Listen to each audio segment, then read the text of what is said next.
It's been about 2 weeks since quarantine, I think. I'm not gonna lie, I'm really bored. And as you can see, I have a power source, I got a laptop. Behind me, I got a bunch of movies. There's more up there. Ugh. Considering I'm trapped in my apartment for the foreseeable future and I haven't seen anyone since quarantine started, I thought I would film a video. Pass the time a little, and I think I know the perfect movie for us to watch together. I had to move the light so you could see, it's a little reflective, but it's this 2015 zombie/infected film written and directed by the brothers Duff, the Hilary Duffer brothers, if you know them. It's the guys who made Stranger Things. I guess I'm technically still nightmare movies, and today I want to talk to you all about 2015's Hidden. Our film starts in complete darkness, where we hear a daughter trying to wake up her mother. Mom. She's scared.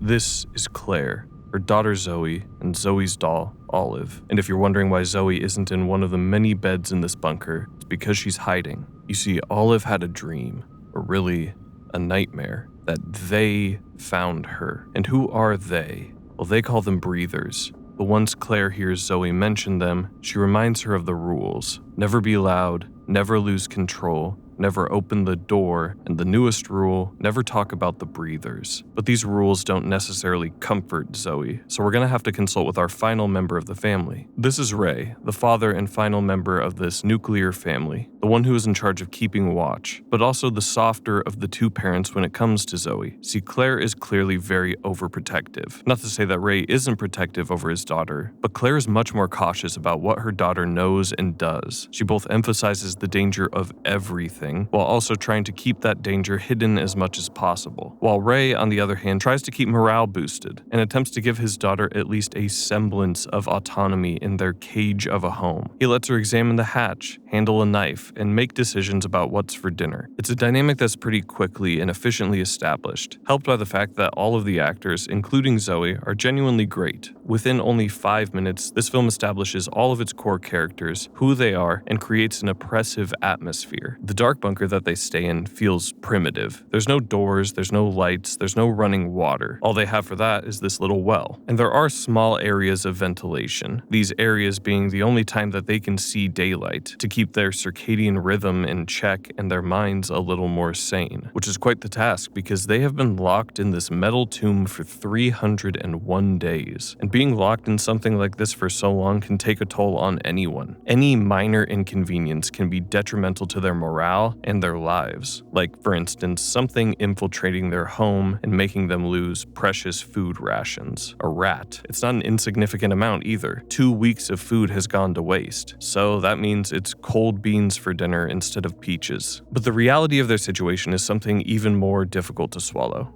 It's been 301 days since they have been in here, alone, and without any friends, Zoe says. But once again, Ray comes to maintain morale and make sure that they never lose control. It hasn't been 301 days. Those are 301 miracles, because every day that goes by is a blessing. There's a very real chance that they're the only ones left, so every day they're alive is something to be cherished. And you know what? That even got me feeling a little better. Even with this oppressive atmosphere, both Ray and the film have a ton of heart. The optimism, however, is short-lived, because Claire is here to bring us back to reality. Zoe, Ray, and her have already lost a ton of weight, and losing 2 weeks of rations isn't going to help that situation. Not to mention, what happens if Zoe gets sick because of this? Ray's response is along the lines of, well, I'm gonna do what's necessary, go to the surface and fight breathers if I have to. But that isn't a real solution. Regardless, one thing is very clear to us and to Ray and Claire. Zoe comes first. That's the promise they made each other. So Claire makes an adjustment. To put Zoe at ease, she hands her this periscope to give her a perspective on how safe they really are, and give her some hope that others might be out there as well. The underground bunker they're in has a hatch that's covered, ensuring that they are hidden. Even though the rest of their surroundings look decayed and destroyed, it just goes to show you never know if survivors could be out there. And who else in particular would they be looking for?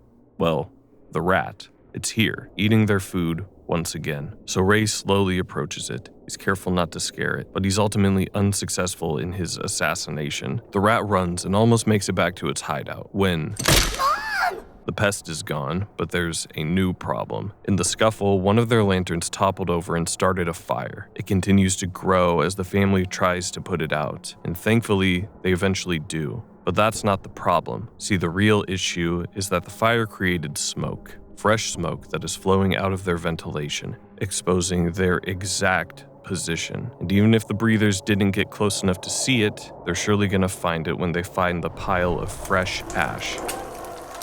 This is our first of many flashbacks, giving us a little more context on what happened before this. This specific one isn't the most revealing, just showing us that this entire town is being evacuated. There's a virus, and according to the neighbor's child, it turns people bad. Vague, I know, but it does help emphasize the mystery of the film. It's been almost 30 minutes exactly, and there has been a total of 0 threats shown, well, other than a rat, and I was beginning to question if this was going to be some kind of cop-out thriller, where there was no real threat. And to answer that for myself, and maybe you, no, that's not the case. There is a very real threat on the surface that Ray and Claire have to go up to so they can hide their shelter once again. And that threat, well, it's on its way. There's something lurking in the woods, and it's coming for them all. Zoe tries to call out to Ray and Claire, but they can't hear her, so she makes the dangerous choice to go to the surface and warn them, because they aren't just coming now, they're here. The family sprints back to their shelter and makes it inside, but it's clear that something has found them.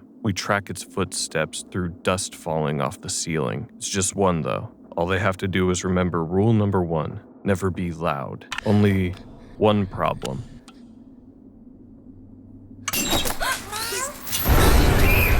The breathers have found them and are quickly ripping apart the chains keeping them safe. And this is when we get to see what a breather actually is. This alien-looking creature with these glowing yellow eyes. And just so you know, this isn't the twist. Well, not all of it. To tell you that, we need to go back in time. We cut back to the past once again. Ray, Claire, and Zoe follow others in an attempt to evacuate the city. But as they continue down the road, they notice cars heading back into town. They approach a tunnel leading out of the city where cars are gridlocked, and the CDC is telling everyone to return to their homes. They've blocked off the only exit out of town. Always a great sign in your survival story. And another great sign is this. Back in the present, the breathers have broken in and are slowly approaching our family. They're able to stop their march with this fire, but it won't last forever. Their only chance of escape is through the ventilation. Zoe and Claire both successfully make it to the surface, but Ray isn't so lucky. He's too big, and he gets dragged back into the inferno with these things, and we hear him being torn apart.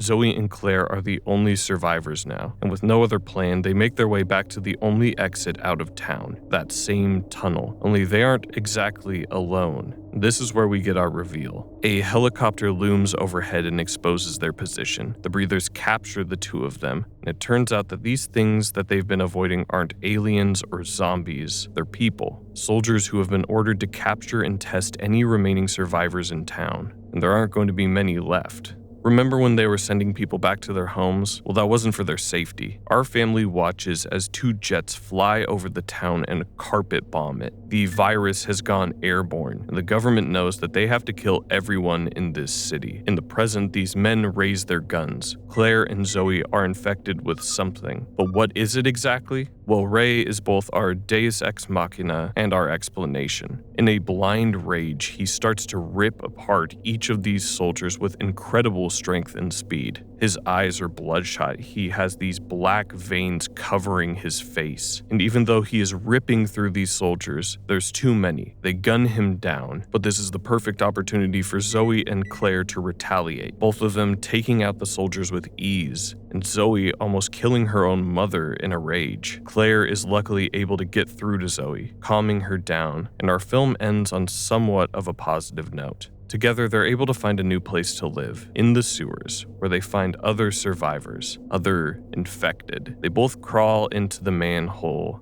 and that is hidden. Feels pretty fitting. The twist of the family being infected and all of that, it's surprisingly well done. I really enjoy it. And since you and I hopefully have nothing else going on, let's take a look back at some of the clues you might have missed. Firstly, the most obvious clue for the twist comes from the family referring to the military troops as breathers, which I always find funny when zombie films refer to them as anything but zombies, but that's not the point. It puts a very specific image in my head. Breathers. What does that mean? Does it mean the virus or whatever caused this apocalypse, as far as we know, is airborne? But if that's true, why would our survivors be able to breathe the air and not be infected? Are they carriers of the virus? Or is there even a virus to begin with? When I was first watching this movie, I had a lot of questions revolving around the breathers and even the legitimacy of their existence. There was a moment where I thought that these parents were psychos who trapped their daughter in a bomb shelter with them because of whatever reason you want to think of, and part of that comes from how the parents behave. They're almost too caring and cautious with their daughter, especially Claire. But as we saw, those theories turned out to be incorrect. But what is interesting is how Claire and Ray's behavior also reveals a lot about this twist. They have 4 very specific rules, if you remember. Never be loud,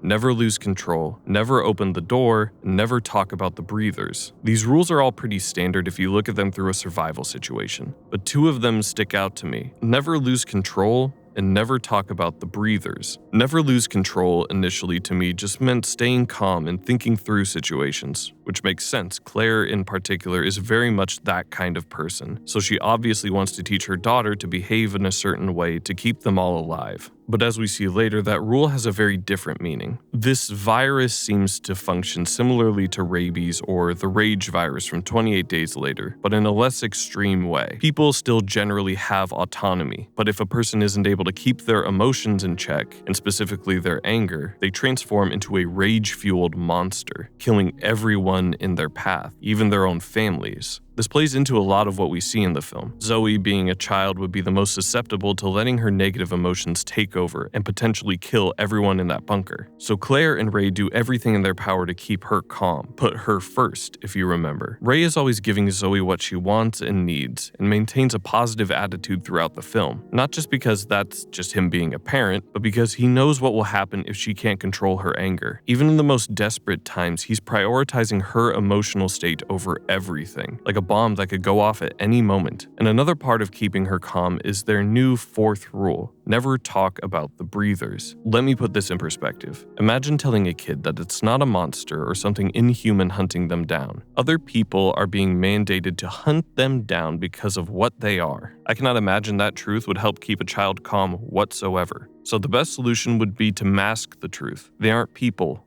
they're breathers. They're monsters, but as long as we follow the rules, we'll be safe. It's honestly pretty clever, and a lot of this film is extremely clever when it comes to this twist, because this is only half of the clues given in the film, that they are indeed quote-unquote the real monsters. There's a big emphasis on maintaining humanity in the family. Ray doesn't let Zoe walk around without shoes on because they're not animals. Claire continues to give Zoe school lessons as if they're still in normal society. There's a ton of small moments like this sprinkled throughout the film that you think are just Claire and Ray trying to make an abnormal situation as normal as possible, that they're pretending the apocalypse isn't happening. But the truth is that they are trying to maintain that they are people. They are not the monsters the government thinks they are. And if they can act like people and not lose control, then that's what they are. And that's the most interesting question this movie has to offer. What do you do with them? I mean, sure, the obvious answer is look for a cure. But as we've seen, if you have a virus that makes people go berserk if they can't control their emotions, then that is a huge threat. And we don't even see how much of a threat it was outside of this movie. I don't think the government and the CDC just willy-nilly carpet bombed a town. They have to have seen some sort of information, some sort of mutation that leads them to this conclusion. These people are dangerous and they need to be put down. And I think that's what the film is asking all of us. What would you do in a situation like this? Where if a person can control their emotions, then they're fine. But what happens if they can't?